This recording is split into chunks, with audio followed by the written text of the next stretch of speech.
एक ही घड़ी और मुहूर्त में जन्म लेने पर भी सबके भाग्य और कर्म अलग अलग क्यों होते हैं?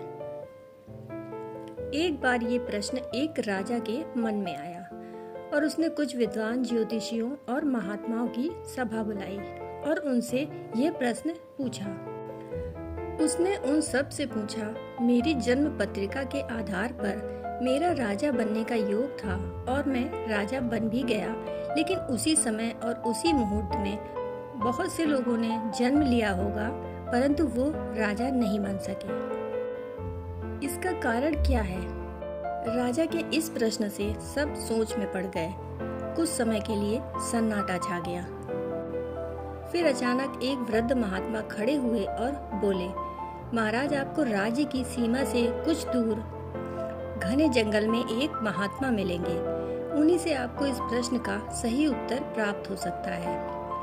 राजा के लिए इस प्रश्न के उत्तर की जिज्ञासा इतनी तीव्र थी कि उन्होंने उसी समय जंगल की ओर प्रस्थान कर दिया। जंगल में खोजते खोजते उन्हें एक महात्मा मिले जो उस पेड़ के नीचे बैठकर उसी पेड़ की पत्तियां खा रहे थे। राजा ने उस महात्मा के पास जाकर वही प्रश्न किया, किंतु महात्मा क्रोधित होते हुए बोले, देख नहीं रहा मूर्ख, मैं पत्तियां खाने में व्यस्त हूँ।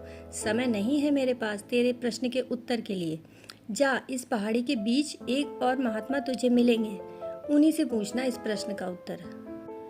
राजा की जिज्ञासा और बढ़ गई और वो पहाड़ी मार्ग को पार करता हुआ बड़ी कठिनाई के साथ परंतु बहुत उत्सुकता लिए उस दूसरे महात्मा के पास पहुंचा।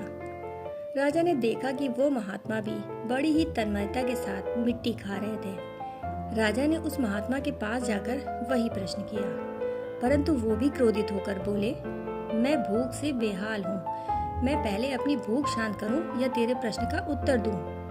आगे बढ़ और पहाड़ी की चोटी पर जा, वहाँ एक आदिवासी बालक रहता है, वही दे सकता है तेरे प्रश्न का उत्तर। राजा ने उस महात्मा के पास जाकर वही प्रश्न किया, परंतु वो भी क्रोधित होकर बोले, मैं भूख से बेहाल हूँ। मैं पहले अपनी भूख शांत करूँ या तेरे प्रश्न का उत्तर दूँ।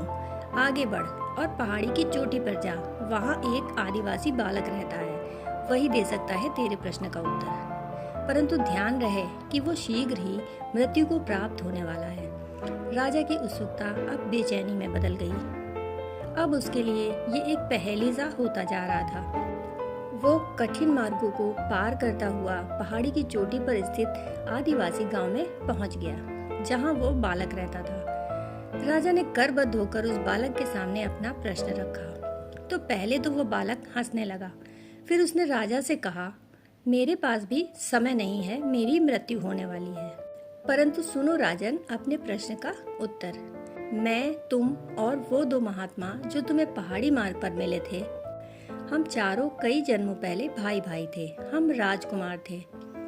एक बार हम शिकार खेलते खेलते जंगल में बहुत दूर निकल गए और मार्ग में भटक गए। हम भूख प्यास से बेहाल थे और अचानक हमें आटे की एक पोटली मिली।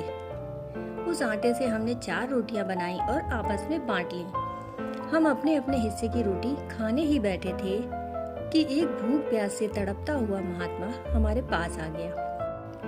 पत्तियां खाने वाले भाई से उसने कहा, बेटा, मैं कई दिनों से भूखा हूँ, अपनी रोटी में से कुछ हिस्सा मुझे भी दे दो ताकि मैं भी जीवित रह सकूं। ये सुनते ही वो भाई क्रोधित हो गया और बोला, तुम्हें रोटी का हिस्सा दे दूंगा तो मैं क्या खाऊंगा?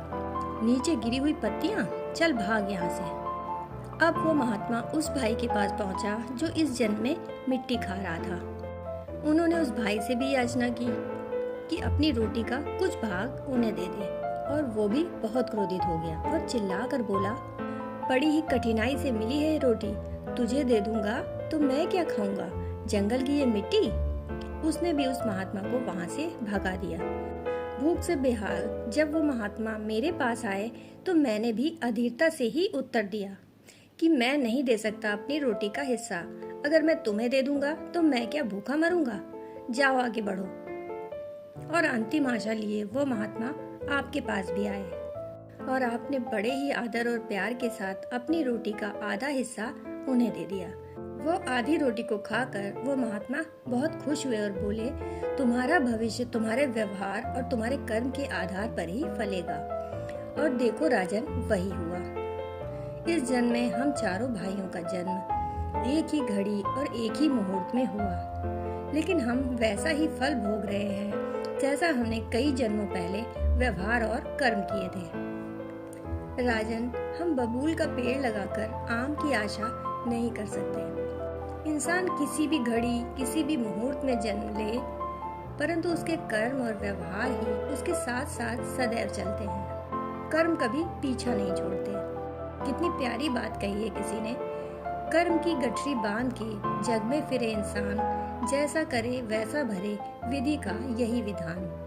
कर्म करे किस्मत बने जीवन का ये मर्म, प्राणी तेरे भाग्य में तेरा अपना कर्म। दोस्तों, कहानी सुनने के लिए आपका बहुत बहुत आभार।